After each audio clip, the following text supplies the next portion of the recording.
This video has been a fair while coming, but I think it's time we sat down and had some real talk about how NetEase, the company, operates. Now we need to understand here that the development team for Eve Echoes is just part of NetEase, and NetEase operate very differently to a lot of the development studios that we in the West might otherwise be used to. As such, I think there are a lot of misconceptions about how things actually work, and people assuming that they can go after certain approaches and that these will actually have the intended effect. What I'm referring to here is that there is an initiative currently going to try and set up a CSM, or a Council of Stellar Management, based on EVE Online in Eve Echoes in order to demand from the devs what it is that we as the players want. Now, on one hand, I absolutely applaud the audacity of this. I think it is great that players want to unite together to actually try and make a positive change in the game. The difficulty arises in that if you think we haven't been trying this for literally 3 years now, you're sorely mistaken. The CC team and the mods have been petitioning the devs for 3 or so years about various different aspects of the game, and just a lot of that has not come to fruition. Some of it does, some of it doesn't, and a lot of that is due to how NetEase works. So, without further ado, ahoy there folks! I'm Captain Benzie, and in today's video I'm going to talk to you all about how NetEase operates and how this affects how we can get what we want in the game, basically. Now, in the West, you often have a development studio that will sit down and design a video game and then go out and seek a publisher. Now, ultimately, there are some publishers that also have multiple different studios. EA is a great example of this. As an example, EA Motive recently working on the Dead Space remake. They have multiple teams of people that they've bought that they then assign to different projects, and those teams work in a fairly enclosed way. Obviously, EA upper management do still have a say in how things go, but a lot of it is left to the development studio. And if you were to petition the developers, like in Apex Legends, for example, if you were to go to Respawn and say, this is what we want in the game, this is definitely broken, that's not working as intended, then those developers do have a lot of power to listen. Unfortunately, that is not how NetEase as a company works. Now, essentially, what NetEase does is very similar to what EA used to do back in the late 90s, early 2000s, in that essentially they look over the fence and say, that's really popular, we want one of those, and they'll then go about that one of two ways. They will either purchase the rights to that IP, as they did with EVE, as they've done with Diablo and Dead by Daylight and several others throughout the past. Or, if it's something that they don't think they necessarily need the direct IP for, the direct franchising rights, they instead create their own variant of it. Like they've got things like Knives Out and Spy Hunter, which are very clearly rip-offs of the Battle Royale genre, things like Fortnite, PUBG, or Call of Duty Warzone, for example. And that's what they're aiming for there. So they decide that this thing is popular, let's try and make our own version of it, and they will buy the rights or create their own slightly adjacent IP. They will then send a team to start developing that, and that team consists of 2 different factions. You will have a core development studio, and then you will have a load of programmers, artists, and musicians, etc., to make the rest of it all come together. So in Eve Echoes version, this essentially we have our core team with the likes of Exile, Cloud, Melos, Lancedot, and the rest of the crew. There's more, obviously, that I should name. I don't want to leave anyone out. I'm just trying to keep this brief. Now, essentially, that core team originally had a large team of developers around them in order to get the game off the ground. They go through alpha, beta, final test, and then they finally launch the game. Now, at launch, the game has a load of promise. There are players sitting and watching, super excited. They all join the game, and there's so much that the developers want to get done that they can, I don't want to say promise the world, because it makes it sound like they're lying. They're not, they're just telling you what their hopes and dreams for this game are in order to get as many people on board as possible. But at that point, either directly at launch or shortly after, depending on how NetEase, the company, feels about it, a lot of the back-end team have already moved on to the next project. So when Eve Echoes launched, you still have Cloud and Exile and Melos and all of those guys still working on the game, but the people who actually put all of the code together, who designed a lot of the art assets and did the sound design and things like that, they have long moved on to the next project that NetEase, the publisher, NetEase, the company, wants them working on.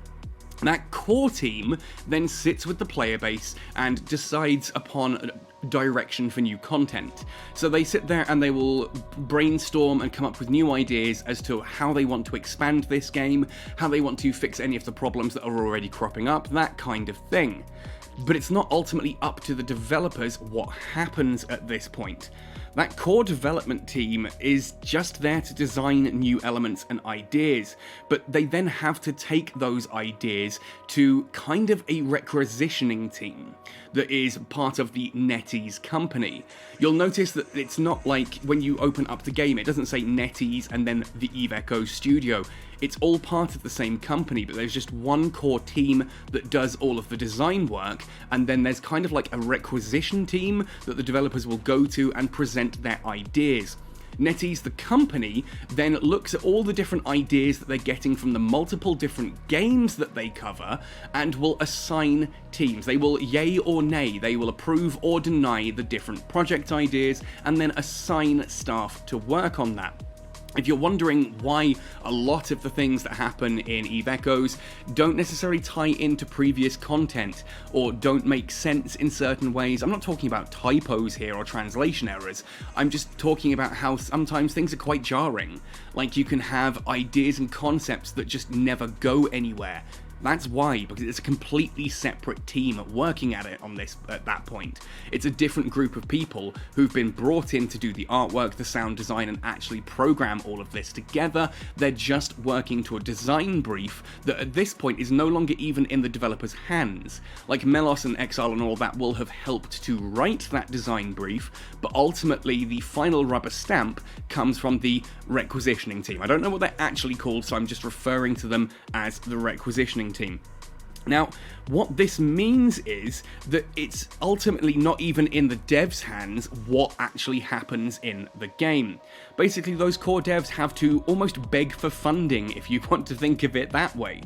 I know from conversations that I've had with the developers directly that Melos proposed ammunition in the sense that we had it in EVE Online. Cloud proposed for the hacking minigame shortly after Exploration arrived, but both of those ideas were denied by the requisitioning team. They presented numerous different ideas and some of those ideas were greenlit, but we know that a couple of those ideas at the very least were ultimately denied, which means we're not getting those. We also know that the concept of a CSM, which I will kind of tangent off here for a moment to talk about, has also been categorically denied. Now, in EVE Online, the developers, CCP, turned to the community and said, we would like to create this thing called the Council of Stellar Management, the CSM. It's going to be a council where you guys, the players, can vote in representatives for what kind of content you like. And then those representatives can listen to your opinions and your feelings. They can then bundle those up into a nice, easy box to then hand off to the developers. It's a way for the developers to communicate with the entire community, but through a filter of people who kind of know what's up. So it's not just, the developers looking at 10,000 suggestions, they're looking at 10 suggestions that have been gathered from 10,000 different people and sort of curated and worked with. Now, the key point of this to understand is that CCP themselves designed this. They weren't pressured by the community, they opened the doors and said this is how we would like to do it. And from CCP's standpoint, this is a really smart thing to do, because what you are doing is getting a bunch of players to collect all of your feedback for you. They are filtering your feedback, they're parsing your feedback, they're choosing which bits of feedback they can categorically ignore. Like if some random one person keeps spamming your inbox with "add anime cat" that is to all of the ships, you can comfortably sit there and say, yeah, that's not worth my time as a CSM member, therefore I can ignore that and just present the actual stuff, like, oh, I've got players saying that faction warfare needs these improvements, or this isn't working, or wouldn't it be cool if we could do this? And so that CSM member can filter all of that into a nice condensed bite-sized chunk of feedback they can hand to the developers. Now, a lot of games don't do this, because they have what are called community support managers, and that's their job. We have 3 community support managers on the global server that I can think of off the top of my head, with Carrie, M4A1, and Cartley. Their entire job is to go through Discord and Reddit and read feedback documents, etc. from the players to get an understanding of what players like and what players don't like, and then they present that back to the developers. This ultimately means there's not really any need for a CSM. A CSM is essentially just a feedback tool that CCP designed to be a little bit more player-centric. And it's worth pointing out that the CSM in EVE Online doesn't actually hold any power whatsoever. All members of the CSM could turn around and say, we want this in the game, and CCP can turn around and say, that's not happening, and it won't happen. The developers ultimately have the ultimate power there. But that does bring us back nicely to NetEase. We've asked for a CSM numerous times, and we've been told categorically, no, that's not going to happen. Like, the upper management do not want that to happen. They already have community support managers. Those people are paid by NetEase to collect our feedback and filter it upwards. And for the most part, they do a very good job of that. And you might want to get really aggro and upset about me saying that clearly they're not doing a good job. They absolutely are. They gather all of that feedback, they curate that feedback, and they send it upwards. What's done with that feedback is ultimately out of their hands at this point. And it's very much out of the developers' hands as well. We know that the developers have gone with a load of really cool ideas to the requisitioning team, or whatever you want to call them, and have been denied on that. Which means it doesn't matter what demands we make of the developers can turn around and say, look, our community is screaming for X, Y, and Z, but if the team above them says, well, we don't think that's a good idea for the game, it's simply not happening. That's not me being negative, that's not me naysaying or doomsaying any ideas or concepts of trying to save the game. That's just understanding how this business model works. And speaking of business models, it's one of those things that this is across the board. What they do is they've launched the game, the core team is still there, the backing teams have all disappeared, and the core team will have to requisition a certain amount of developer resources in order to make stuff happen. Now, once a game is out, if the player base declines, essentially requisition is a lot less likely to award because it's a smaller return, right? If you've got a game that has, say, 2 million players and a game that has 200,000 players, then you'd rather spend your development resources on the game with 2 million players because it's likely to get a larger financial return. That's simple business. Now, at this point, things that make big money are going to get a green light easier, until eventually the player base will die low enough in a game that one of two things happens. Once the player base shrinks to a certain point, and thus the monthly revenue from a game shrinks to a certain point, then the upper management have a decision. They can either now decide, okay, well, we do like where this game is going and it shows potential, the best way to grow a game and its revenue is to increase the player base.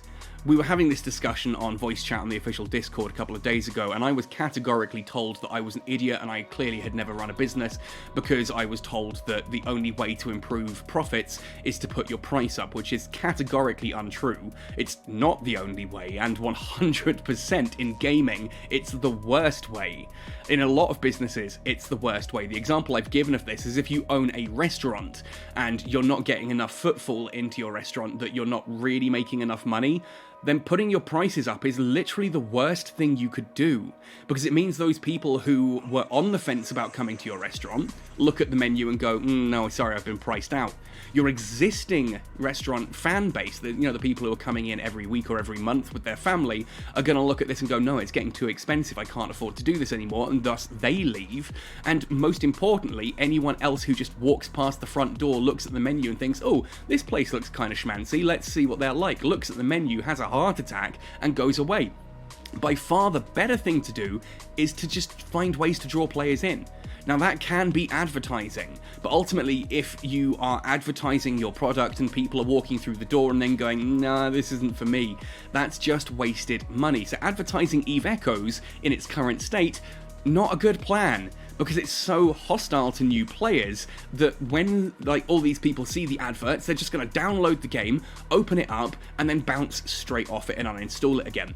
We need to go through a whole period of retooling things like the tech level system to make it so that new players actually have something to do, and you don't join a game that says, hey, by the way, if you want to actually have fun in this game, you need to wait 10 months of paid game time before you can fly the stuff that's actually relevant. And yes, you can make the argument that, oh, there's stuff that's relevant before that. It doesn't feel that way to a new player.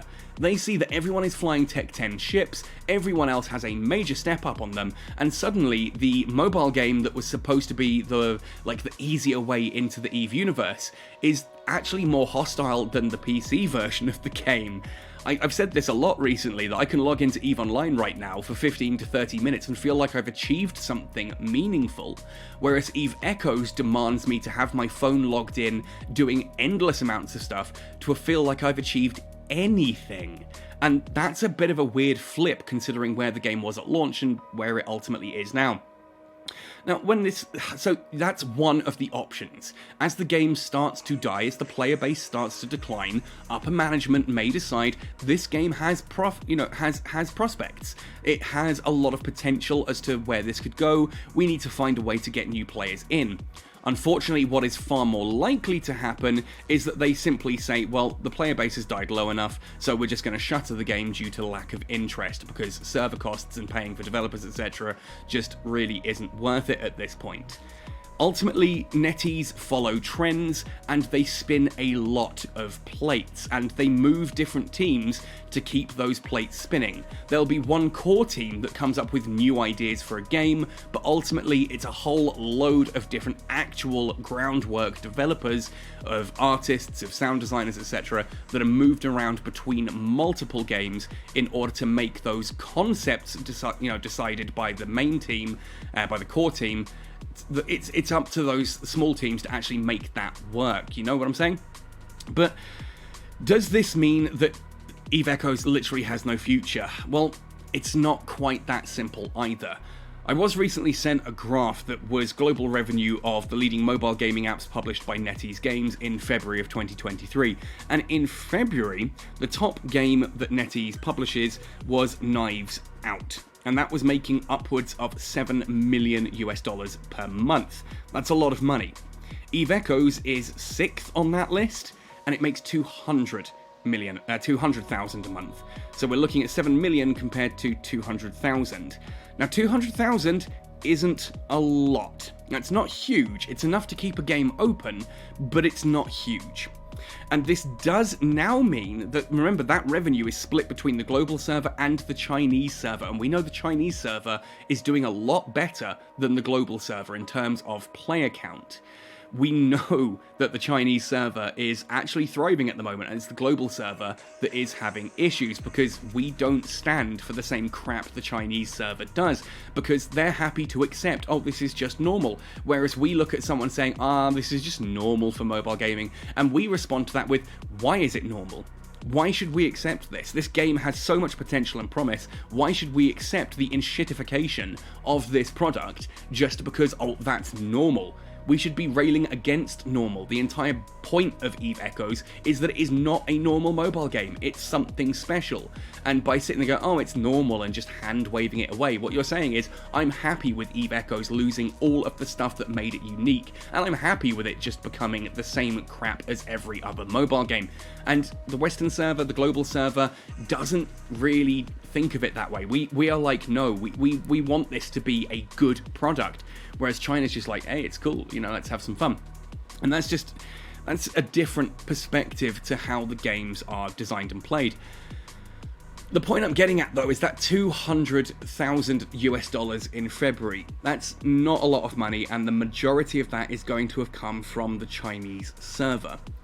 If you then assume that if we just go with 2/3 of that being the Chinese server, or for easy maths, 3/4 being the Chinese server, $150,000 from the Chinese server leaves $50,000 from our server.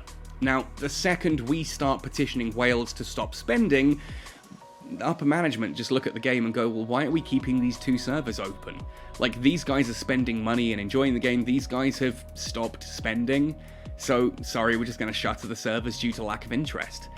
And you can sit there and hope as much as you like that they go, oh, okay, look, these people have stopped spending, they're not happy, how can we make them happy? But the cold-hearted business decision is that it's far more likely that the upper management just look at it and go, well, the numbers don't make sense, shut it down.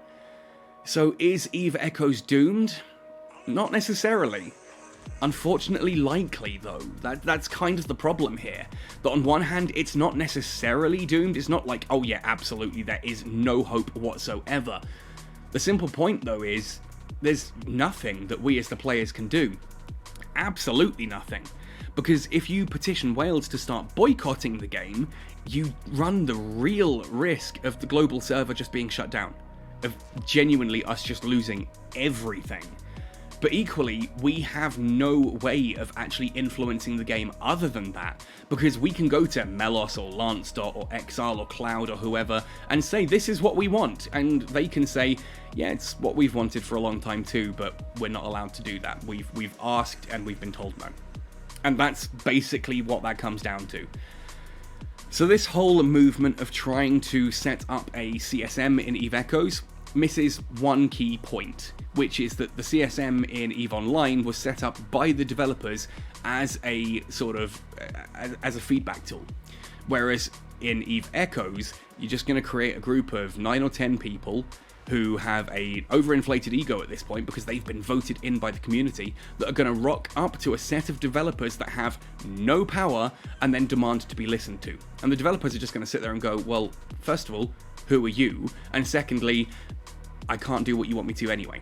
It's like storming into your local Walmart or whatever your big supermarket chain in whatever country you live in is, like, you know, TM here or Sainsbury's or Tesco or whatever in the UK. It's like storming in there, demanding to speak to the manager, and then demanding that that manager change all of the uniforms across the entire company, or go in and change all of the prices. The manager doesn't have the authority to make those decisions. That's decided by a team far above that manager's pay grade. We have the exact same thing here with NetEase and EVE Echoes. We've got a group of developers that are genuinely passionate about what they do, but they don't get the final say in how they do it.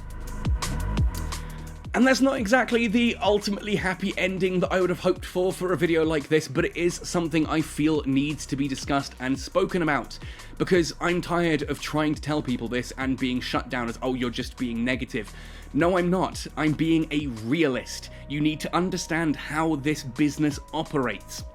You cannot go in there trying to change things without understanding how this operates. When I was being trained by Games Workshop and we went on the Sergeant training, which is like the whole learn to manage your own store, we went off to Games Workshop Loughborough, we have a look at their Red Book and their finances and explore the store for a little bit. And then we go back to our training centre and we're asked the question, if you had to take over this store, what would you do? And most people will answer, oh, I would change this, or I would do that, or I would, I would modify this. And one of the things that the team there really wanted to get into your head was that, no, you need to understand why that business is working so far, so that you can keep doing the things that work whilst then trying to change other things. How can you change something if you don't understand how it works, is the bottom line and the bottom point of this. So I don't know. I wish I could sign this video off with a message of hope that, oh, we can club together and we can do this or we can do that. But the simple fact is that a random group that have been assigned by the community holds no power to the devs, let alone to the actual teams above them. For crying out loud, the moderators and the CCs, we were chosen by NetEase to be sort of community outreach, and they can't listen, the developers listen to us, but the guys at the top don't. It's one of those things that none of us have any power. It is purely in the hands of those at the top, and the only hope is that they look at the community dwindling and decide that this game has potential, this game has promise. Maybe it's a case of, like, it looks like it's dying too fast, and heck, we've still got the rights for this game, so let's see if we can find a way to pull more players in. That's the hope. That's the hope, that we need new players to come in, and hopefully whoever actually gets to make those decisions turns around and says, okay, how can we make that happen? How can we get new players in? Because otherwise we run the very real risk of probably not Eve Echoes dying, but certainly the global server. And that's not something I want to see happen. I love this game and I would love to see it turned around. But again, I'm just here to tell you the direction the ship is headed in. I'm here to say, look, if you are happy with this direction, cool, keep going. I've had a lot of messages from people saying, you know, I can ignore all this stuff in Eve Echoes. Good for you. I'm glad you can ignore it. As long as you go into the game educated on the direction it's heading, then absolutely. If you're having fun, keep having fun. It's not my intention to pull people out of the game. It's just my intention to educate people on the direction this ship is heading, the fact that that direction is ultimately going to end in its sinking, and therefore it's up to you what time you decide you want to jump ship. And as long as you go in educated, I'm happy with that. Anyway, folks, I've been Captain Benzie. Hopefully this has been insightful to you in some way, shape or form. It's a lot longer than I was intending. I'm looking at the timer now and it's like 25 minutes. I was intending this to be like 10-15 minutes, but it turns out there's a lot to say on this one. Thank you for listening. Thank you for your tireless support. I am still here at Eve Echoes, trying to support in whatever ways I can, but I'm still not going to lie to the community and pretend that everything's hunky-dory when it's not. Happy sailing, and see you in New Eden!